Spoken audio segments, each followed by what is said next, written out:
ជំរាបសួរសួស្តីបងប្អូនទាំងអស់គ្នាថ្ងៃនេះគឺអ្នកគ្រូមានមេរៀនមួយដែលនិយាយអំពីអក្សររំលោភទៅណាចាតើញ៉ាំកាហ្វេខ្មៅ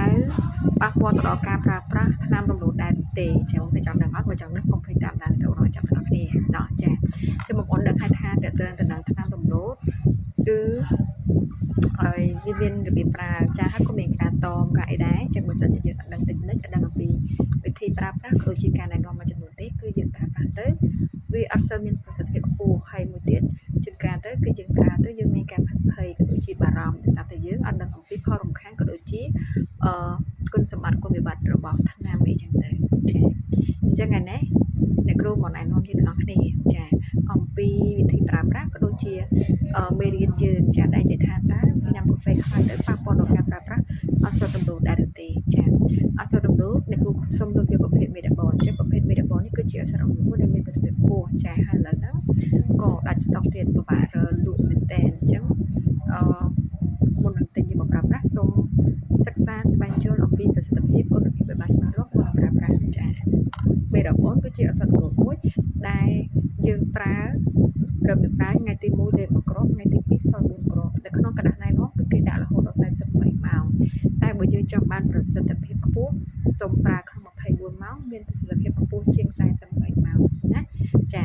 ឧទាហរណ៍ថ្ងៃហ្នឹងលេបម៉ោង10ស្អែកឡើងម៉ោង10វិញយើងសល់4គ្រាប់តាមទិវាយើងសល់ម្ដង1គ្រាប់រុញមកចង្អុលដៃទៅក្នុងកំឡុងរយៈពេល4ទៅ9ម៉ោងក្រោយជាទូទៅនឹងធ្លាក់ឯបើសិនជាកូនយើងក្រឹម9សប្តាហ៍ហើយកូននៅក្នុងស្បូនជោគជ័យរហូតដល់97ទៅ98%ណាចាហើយដោយមេរៀនយើងអញ្ចឹងថាតើការប្រើប្រាស់ថ្នាំរំលោភបើសិនជាយើងញ៉ាំកាហ្វេខ្មៅទៅបានអត់មានប៉ះពាល់អីអត់ចា